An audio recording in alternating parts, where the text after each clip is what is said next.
Amém? Vamos abrir a nossa Bíblia da carta de Paulo aos Gálatas, dando continuidade ao nosso estudo nessa carta. Já passamos da metade, caminhamos aí para os últimos capítulos. Gálatas capítulo 4. Vamos ler dos versos 12 ao verso 20. Gálatas capítulo 4, do verso 12 até o verso 20. Diz assim: Sejam como eu sou, porque também eu sou como vocês. Isso é o que lhes peço, irmãos. Vocês não me ofenderam em nada. E vocês sabem que eu lhes preguei o evangelho a primeira vez por causa de uma enfermidade física. E por mais que a minha enfermidade na carne lhes tenha sido uma provação, vocês não me trataram com desprezo nem desgosto. Pelo contrário, me receberam como um anjo de Deus, como o próprio Cristo Jesus. O que aconteceu com a felicidade que vocês tinham? Porque posso dar testemunho de que, se fosse possível, vocês teriam arrancado os próprios olhos para me dar. Será que, por dizer a verdade, me tornei inimigo de vocês? Esses que se mostram tão zelosos em relação a vocês, não estão sendo sinceros. O que eles querem é afastar vocês de mim, para que vocês se interessem por eles. É bom ser sempre zeloso pelo bem, e não apenas quando estou com vocês. Meus filhos, por quem de novo estou sofrendo as dores de parto, até que Cristo seja formado em vocês. Bem que eu gostaria de estar agora aí com vocês, e falar em outro tom de voz, porque estou perplexo com vocês. Pai amado, obrigado, Senhor, pela Tua palavra. Fala conosco, Senhor, nessa noite. Te peço mais uma vez que o Teu Espírito esteja sobre nós, sobre mim, sobre os meus irmãos, que o Senhor direcione a minha fala e que o Senhor também guie os ouvidos dos meus irmãos, para que nessa noite todos saiamos daqui alimentados pela Tua palavra. Que não seja eu, que não seja o meu pensamento, que não sejam as minhas ideias, que seja o Teu falar, porque é disso que nós precisamos. Então, tem misericórdia de nós, Senhor, e fala conosco. Apesar de mim, é o que eu te peço e te agradeço em nome de Jesus. Amém. Pode sentar, queridos.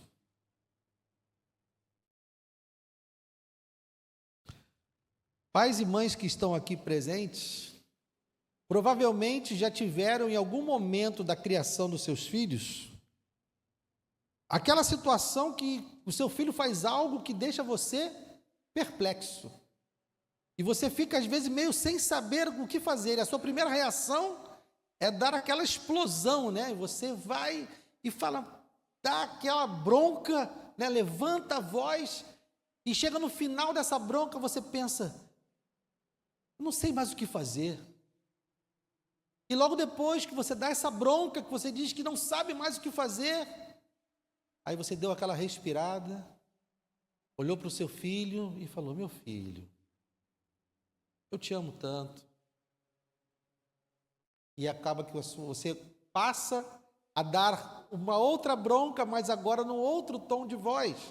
Você primeiro teve aquela explosão diante da perplexidade, fica meio sem chão, mas depois você para, respira e se volta para o seu filho, para a sua filha, com outro tom de voz. E é isso que nós estamos vendo aqui hoje. Se você estava aqui na semana passada, você viu a dureza que Paulo estava falando aos Gálatas. Paulo estava exortando eles porque era assustador que eles estivessem voltando aos rudimentos de uma fé básica, de uma fé, uma fé sem consistência. E Paulo termina, né, você volta aqui para o verso 11, quando ele termina a sua explanação, ele diz, receio que o meu trabalho por vocês tenha sido em vão. Tão duro foi o discurso dele aos Gálatas, que ele chega a dizer assim, eu acho que tudo que eu fiz foi em vão. Eu acho que vocês não entenderam. Foi o ápice do confronto dele com os Gálatas, porque os Gálatas estavam dando ouvidos aos falsos mestres como nós já vimos, essa carta está sendo escrita porque havia falsos mestres tentando convencer os gálatas que deveriam cumprir requisitos da lei judaica, como a circuncisão, como cumprir determinadas festas, como cumprir determinados rituais. E Paulo estava dizendo para eles: olha, se vocês voltarem para esses rudimentos de fé, vai ser a mesma coisa que vocês voltassem para o seu paganismo. Ele fala isso nos versos 8 a 10. Ele compara a religião judaica a uma religião pagã para aqueles que já conheceram a Deus. Era como se você tivesse acabado de experimentar, né? Você passou, digamos, se você teve a infância igual a minha, você passou a infância bebendo suco, que era um negócio assim, desse tamanho, cara, que fazia 5 litros de suco de laranja, não sei como. Um saquinho desse tamanho, você pegava um baldão e vapo. E aquilo era maravilhoso, porque eu nunca tinha tomado um suco de laranja de verdade. Aí depois que você experimenta um suco de laranja de verdade, aí você olha para o suco e fala assim: pô, aquilo ali não era legal não. Me enganou muito tempo, mas agora eu conheço o gosto da laranja. E você não voltaria a beber suco feliz. Não é assim? O que Paulo está dizendo para os Gálatas é a mesma coisa. Vocês antes não conheciam a Deus, ou não, antes vocês não eram conhecidos de Deus.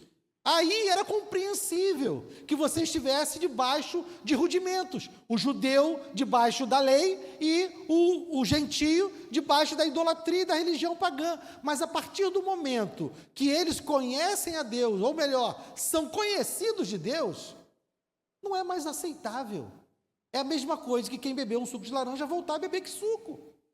Por isso a perplexidade de Paulo, ele está perplexo, porque eles estão querendo voltar a beber suco, depois de experimentar um puro suco de laranja. Mas depois dessa confrontação, e como nós vimos, verso 11, ele termina: receio que o meu trabalho por vocês tenha sido em vão. É como se Paulo largasse a pena, ele está escrevendo a carta, né? É como se ele largasse a pena, desse uma respirada, e volta a escrever agora no verso 12. Sejam como eu sou, porque eu também sou como vocês.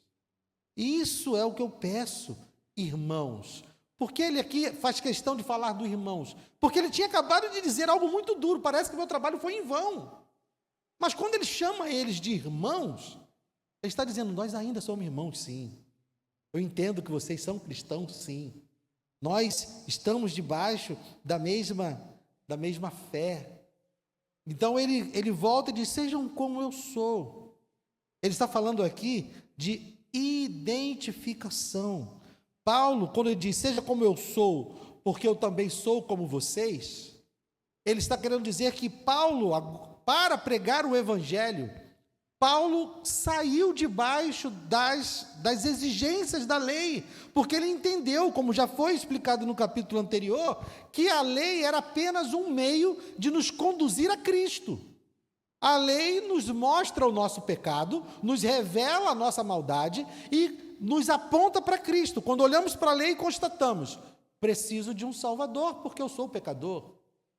Então a lei nos convence do pecado, nos demonstra o nosso pecado, mas a lei não tem poder para nos salvar. A lei simplesmente revela o nosso pecado para que nós possamos então olhar para o nosso Salvador, que é Cristo.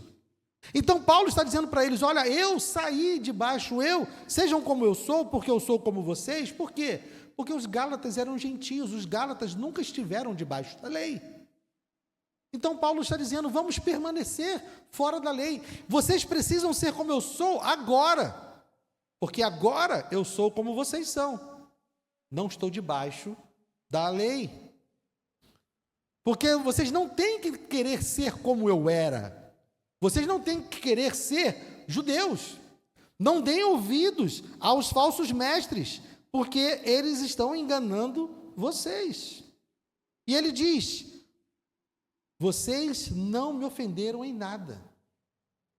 Paulo está querendo dizer que toda essa indignação que ele despeja nessa carta não tem nada a ver com uma ofensa pessoal, ele não está se sentindo pessoalmente ofendido. O que ele está fazendo é uma defesa do Evangelho.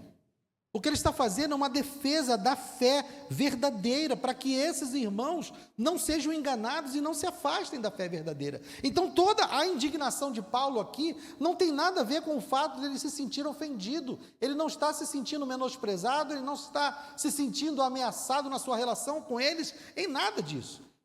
O que está deixando ele perplexo é justamente o fato de que há um risco real dos irmãos gálatas, dos irmãos das igrejas da Galácia, serem enganados e irem por um caminho que vai levá-los à perdição.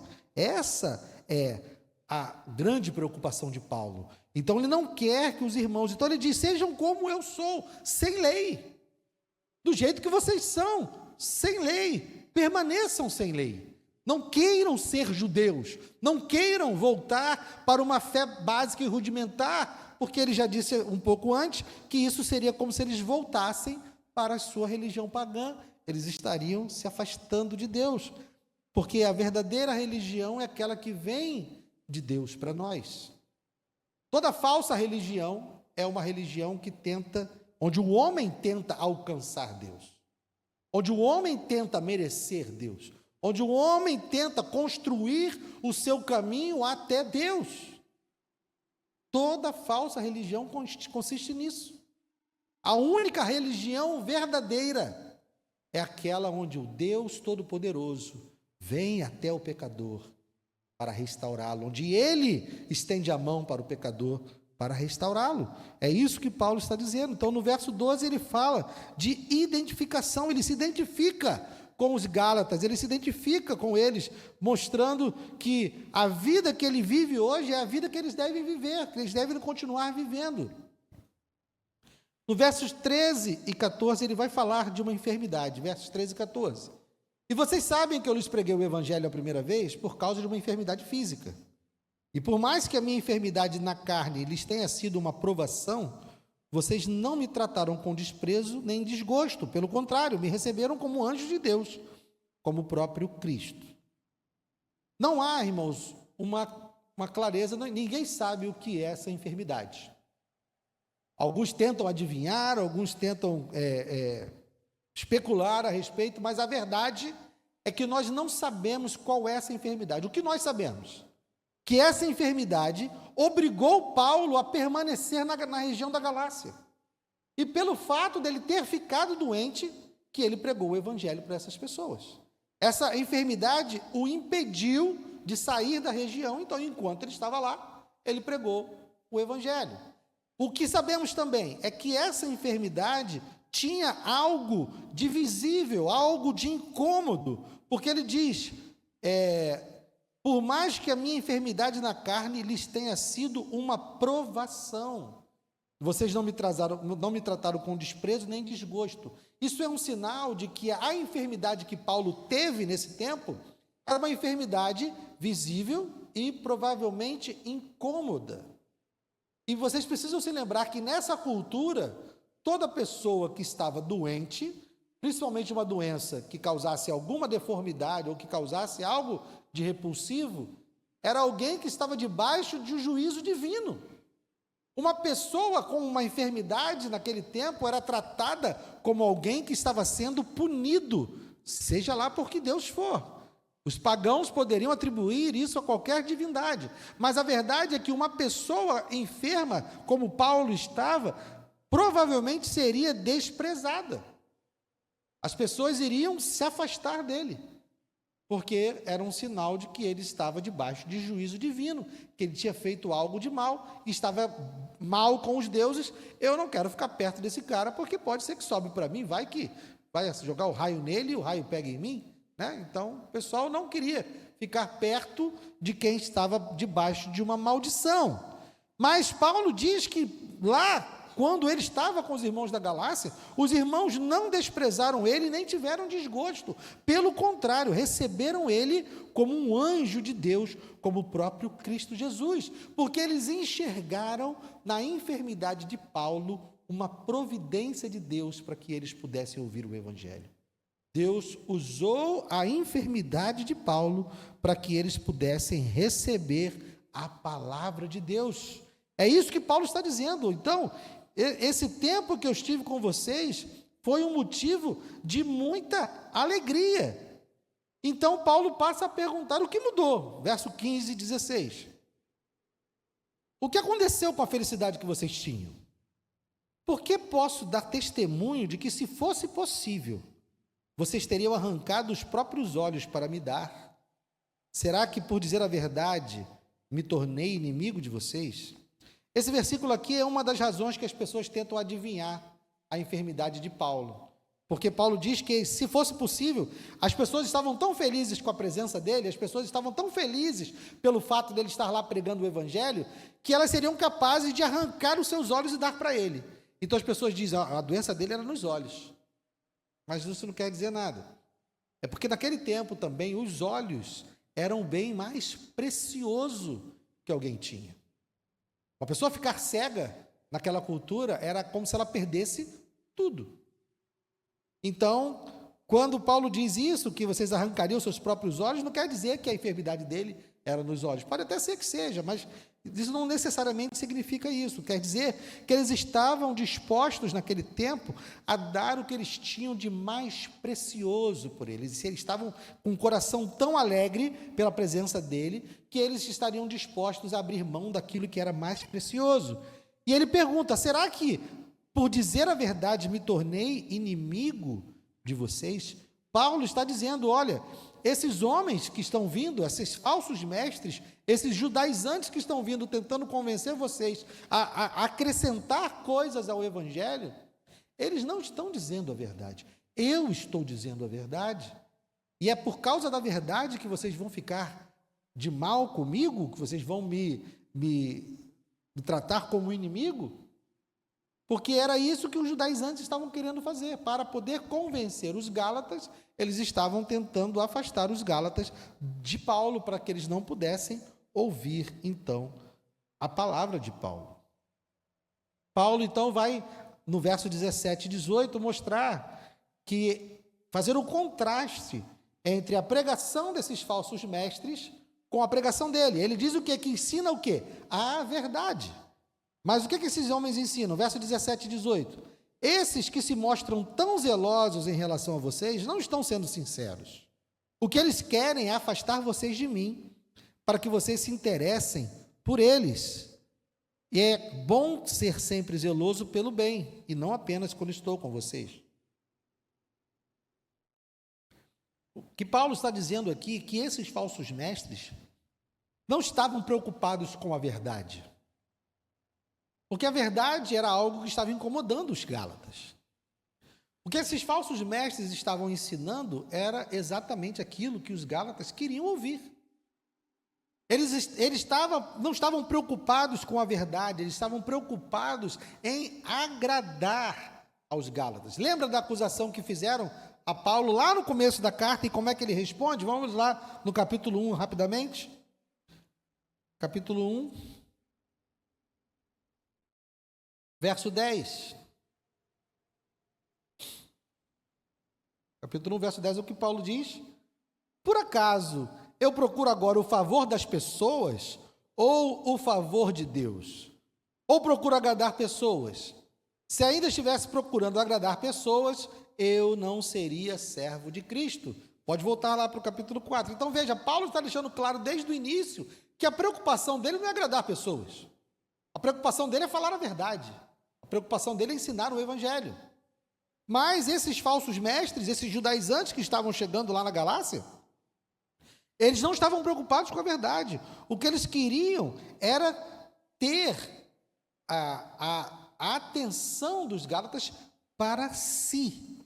Enquanto Paulo pregava Cristo, enquanto Paulo apontava para Cristo e queria formar nos gálatas Cristo, os falsos mestres, os judaizantes, queriam falar o que os gálatas gostariam de ouvir para que os gálatas se tornassem discípulos deles.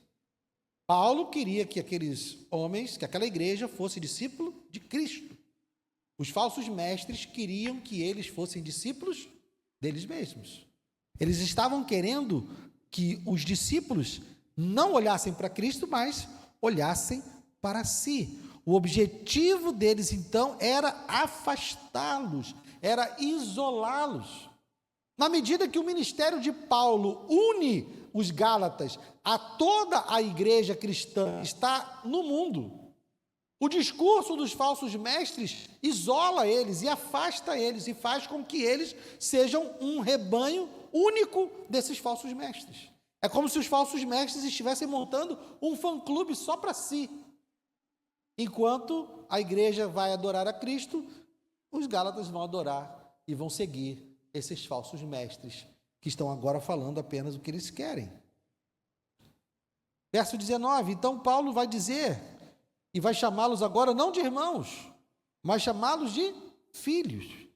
Meus filhos, por quem de novo estou sofrendo as dores do parto, até que Cristo seja formado em vocês. Paulo quer ver Cristo sendo formado nos Gálatas.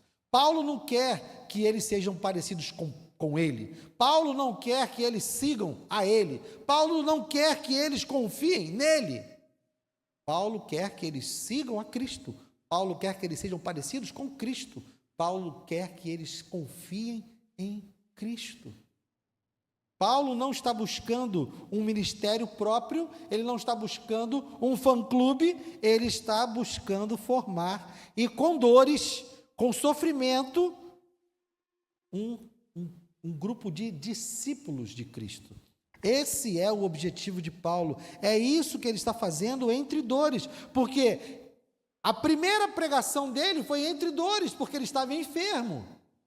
E essa segunda pregação dele é em dores, porque ele está perplexo, porque ele está angustiado pelo fato dos Gálatas estarem dando ouvidos a um falso evangelho, a uma mensagem que é estranha ao evangelho. Vejam, volte um pouquinho de novo para a gente ver que essa surpresa de Paulo é algo que também se manifesta lá no início da carta. Capítulo 1, verso 6. Estou muito surpreso em ver que vocês estão passando tão depressa daquele que os chamou na graça de Cristo para outro evangelho. Então vejam, Paulo está demonstrando essa surpresa, essa perplexidade, essa angústia, desde o início da carta, e aqui ele está rasgando o seu coração, depois que ele dá aquela bronca do verso 8 até o verso 11, onde ele se exaspera e diz, olha, se vocês continuarem nesse caminho, vai ser como se vocês voltassem para o paganismo, e o meu trabalho com vocês foi em vão. Depois dele ter dado essa bronca, ele agora, como eu disse, ele respira, apoia a sua caneta na mesa e começa a fazer um apelo. O que Paulo está fazendo aqui a partir do verso 12 é um apelo. Não caiam nessa. Esses falsos mestres não querem que vocês conheçam a verdade. O que esses falsos mestres querem é que vocês se tornem discípulos deles. É isso que eles querem, eles não querem o seu bem, eles não estão preocupados com a sua vida, eles não estão preocupados com a sua eternidade, eles estão preocupados apenas em ter seus próprios seguidores.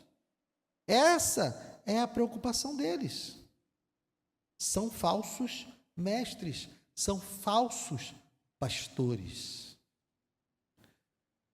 E Paulo aqui então, nesse seu clamor, nessa sua convocação, nesse seu apelo aos Gálatas, Paulo acaba nos dando então a receita para nós conhecermos um verdadeiro pastor e um falso pastor. Quais são as diferenças entre um verdadeiro pastor e um falso pastor? Vamos acompanhar pelo que o próprio apóstolo Paulo fala aqui no texto. Primeira característica de um verdadeiro pastor: ele se identifica com o seu rebanho em fraqueza. Paulo no verso 2 diz o quê? Sejam como eu sou. E diz, eu estive entre vocês por conta de uma enfermidade física. Paulo diz: olha, eu estou com vocês, eu caminhei com vocês de igual para igual, de igual para igual, num momento de extrema fragilidade, onde eu poderia ter sido rejeitado por vocês. Paulo está demonstrando uma identificação com os Gálatas. Um falso pastor, ele trata as suas ovelhas com diferenciação e superioridade. Um falso pastor não anda no meio das ovelhas. Um falso pastor não se parece com uma ovelha. Um falso pastor, ele tem um lugar de destaque. Um falso pastor, ele se aproxima das suas ovelhas com um tom de superioridade. O que os falsos mestres falavam aos Gálatas: olha, vocês estão vivendo um evangelho inferior, vocês estão vivendo uma fé inferior, a verdadeira fé é essa que eu estou vivendo. Ele não se parece, ele não quer se parecer, ele quer se demonstrar superior, ele quer se demonstrar mais santo, mais preparado, mais conhecedor. Isso é um falso pastor. Primeira diferenciação: o verdadeiro pastor se identifica com as suas ovelhas em fraqueza. Um falso pastor se diferencia das suas ovelhas em superioridade. Segunda característica: um pastor verdadeiro fala a verdade, custe o que custar. Paulo não estava preocupado em agradar os Gálatas. Paulo estava preocupado com a verdade. E se essa verdade é dolorosa, se essa verdade vai fazer com que as pessoas fiquem um pouco chateadas com ele, não tem problema. O que importa é a verdade. Um falso mestre não se preocupa com a verdade. Um falso mestre se preocupa se ele está agradando ou não. Então, se tem algo que ele vai dizer que não agrada, ele não vai dizer. Ele prefere mudar o que ele vai dizer para que as pessoas continuem gostando dele, para que as pessoas continuem seguindo ele. Ele não está comprometido com a verdade, ele está comprometido em manter o rebanho entretido, em manter as ovelhas convencidas de que ele é o cara, de que ele é bom. Terceira diferença entre um pastor verdadeiro e um pastor falso: o pastor verdadeiro quer formar discípulos de Cristo. Paulo estava angustiado em dores, porque ele queria ver Cristo sendo formado. Verso 19: até que Cristo seja formado em vocês.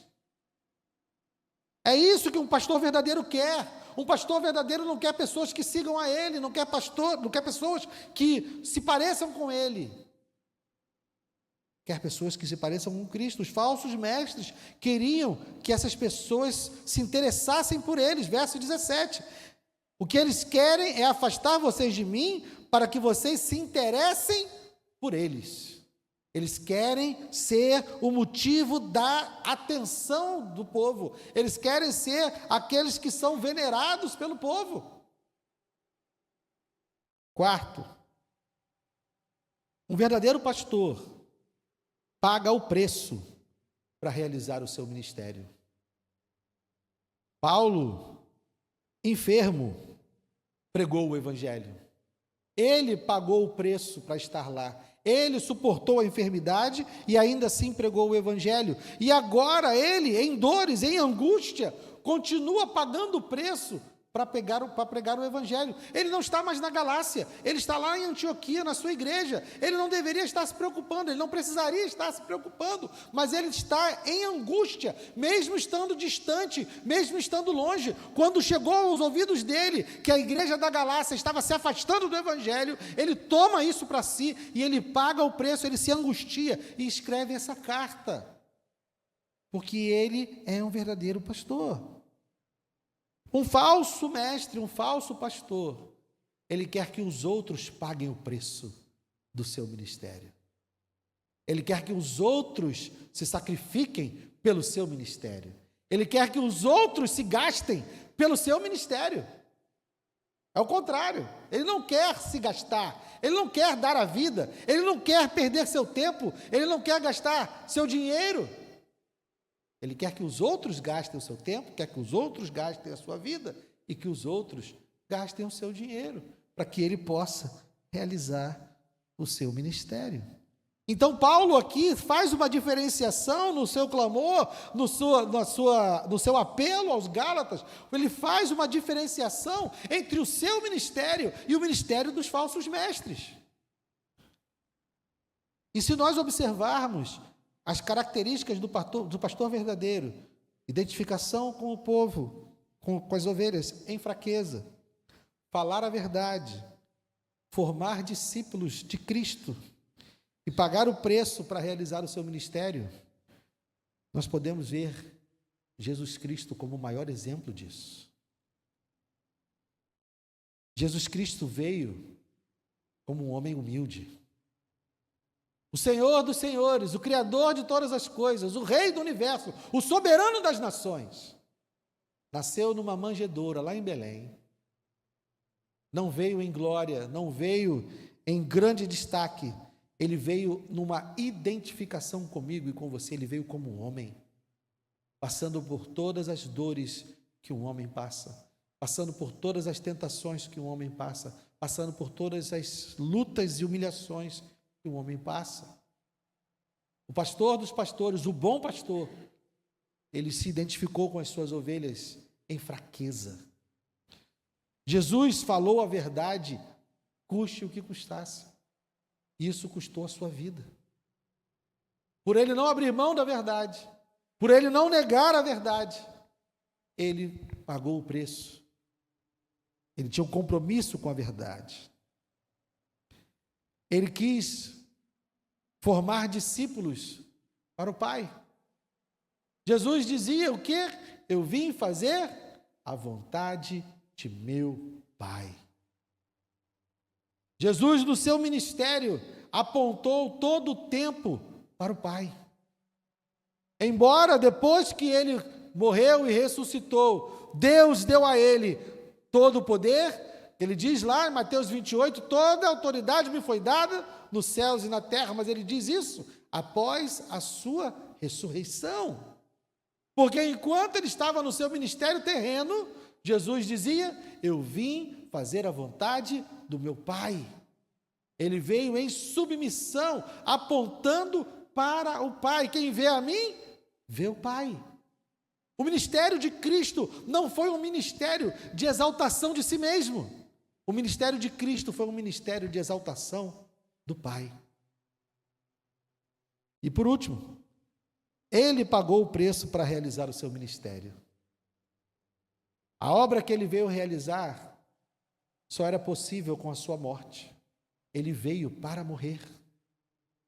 Um verdadeiro pastor paga o preço para a realização do seu ministério. E Jesus, para realizar a minha e a sua salvação, ele precisou ir para a cruz. Ele precisou morrer. Ele precisou pagar o preço.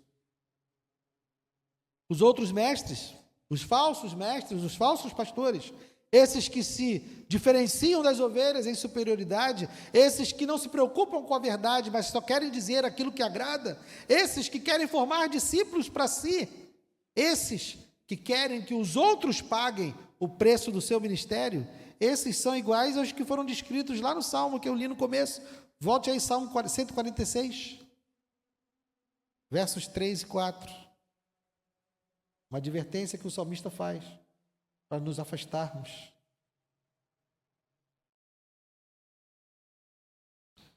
Verso 146, versos 3 e 4. Salmo 146, né?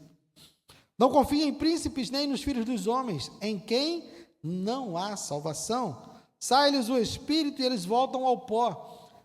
Nesse mesmo dia, acabam todos os seus planos. Os falsos mestres não têm nada para oferecer. No dia da sua morte, todos os seus planos se frustram. Nós devemos confiar apenas no bom pastor, sabendo que ele tem homens que ele seleciona para exercerem um ministério nessa terra. E nós precisamos estar atentos, porque esses homens precisam se parecer com Cristo. Precisam buscar fazer como Cristo fez. E aí você pode estar se perguntando, Guilherme, qual a utilidade dessa mensagem? Porque eu não sou pastor. Você está pregando para pastores nessa noite? Não, meus irmãos. Primeiro, Primeira utilidade. Tenha esses requisitos, entenda esses requisitos, conheça a palavra, para que você se submeta apenas a líderes que carreguem essas características, ou que estejam buscando essas características. Não se submetam a pessoas que se sentem superiores a você, que fazem questão de dizer o quanto estão distantes de você, o quanto estão acima de você, o quanto você precisa lutar para chegar onde ele está. Se afaste de pessoas assim, pessoas que fogem de te dizer a verdade, pessoas que querem discípulos para si e não para Cristo. Então você precisa conhecer esses requisitos, mas também você precisa conhecer esses requisitos para quê? Para orar e ajudar os seus pastores a serem assim. Eu quero ser assim. Você é assim, Guilherme? Provavelmente não. Mas eu quero. Então eu preciso que vocês me ajudem orando por mim, orando pelo pastor Gilson, orando por todos aqueles que vierem pregar nesse púlpito, para que nós estejamos sempre no centro da vontade de Deus, que nós estejamos sempre tendo Jesus como nossa referência. Orem por nós. E não apenas orem por nós, mas nos ajudem. Como? Chama minha atenção se eu fizer algo diferente disso. Porque eu não estou diferente de vocês, eu estou junto de vocês. Eu estou identificado com vocês em fraqueza. Eu sou um pecador como todos vocês são. Não sou melhor, não sou superior, e não se assustem se daqui a pouco chegar alguma notícia que vocês vão olhar e falar: poxa, mas o Guilherme fez isso? Fez, por quê? Porque o Guilherme é um miserável pecador. Eu não quero que vocês pensem que eu não peco, porque o dia que vocês me virem pecando, vocês vão falar: Guilherme era um mentiroso. Não, eu quero que vocês saibam, eu sou um miserável pecador igual a vocês. E preciso da ajuda de vocês. Porque da mesma forma que se eu ver vocês em algo, eu preciso, como irmão, chamar a sua atenção, adverti-lo. E dizer: cara, sai dessa. Para com isso.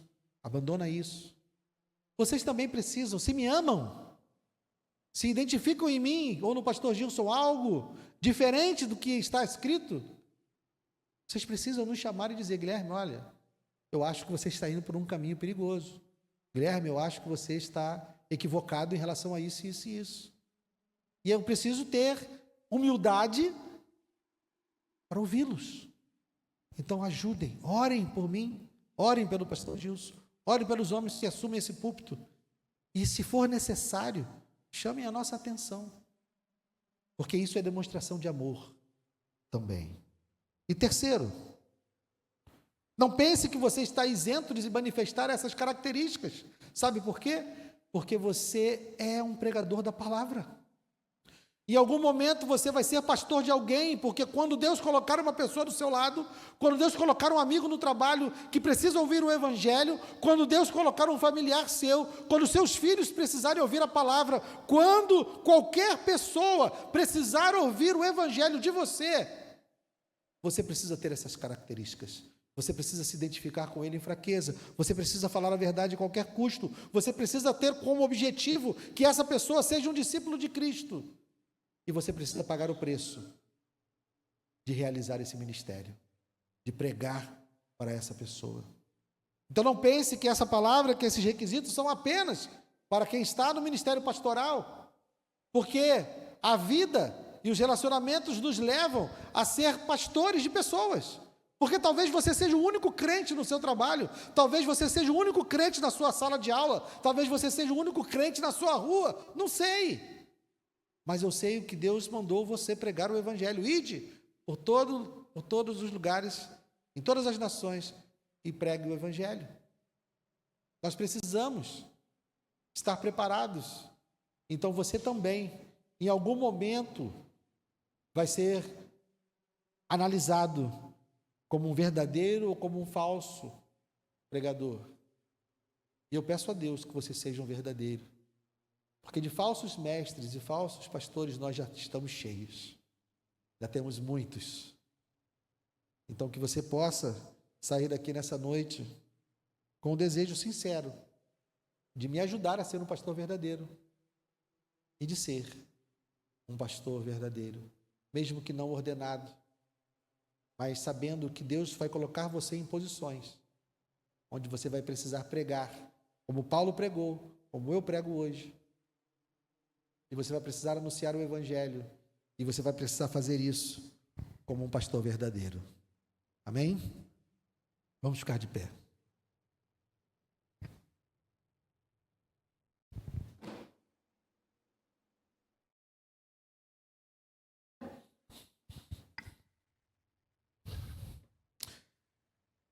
Oh, Senhor, ajuda-nos, ajuda-nos. Paulo não fazia o que fazia sem depender de Ti. E nós também não podemos fazer nada sem depender de Ti. O Senhor nos deu um ministério, não apenas a mim, mas a cada um dos meus irmãos aqui. A cada um que vai ouvir essa mensagem depois, seja no YouTube, seja no Spotify. O Senhor deu um ministério, o ministério da palavra, o ministério de anunciar o Teu Evangelho, de anunciar a Tua salvação. Livra-nos, Senhor, da tentação de sermos falsos mestres. Livra-nos, Senhor, da tentação de querer atenção para nós, de formar discípulos para nós. Livra-nos, Senhor, de termos medo de falar a verdade, para não desagradar pessoas, com medo de perder seguidores, de perder ovelhas. Quando o Senhor nos manda dizer a verdade. Livra-nos, Senhor, de nos acharmos melhores do que quem quer que seja. Porque a única diferença entre nós e aquele bêbado que está no bar agora, nesse momento, enchendo a cara, é que o Senhor já nos alcançou e Ele ainda não. Nós não somos melhores do que Ele em nada. Livra-nos, Senhor, de tentar fazer outros pagarem o preço do nosso ministério. Livra-nos de ter medo de arcar com os próprios custos, de arcar com as próprias dores, de fazer os próprios sacrifícios para realizar o ministério que o Senhor nos deu. Livra-nos de tudo isso, Senhor. E ajuda-nos a sermos imitadores de Cristo, que se identificou conosco em total humildade, em fraqueza, que falou a verdade, que apontou para o Pai e que pagou o preço do seu ministério. Que nós estejamos espelhados em Cristo. Obrigado, meu Deus. Obrigado pela Tua palavra. Completa, Senhor, no coração dos meus irmãos aquilo que eu não fui capaz de falar. Esclarece, Senhor, aquilo que eu não fui capaz de trazer clareza.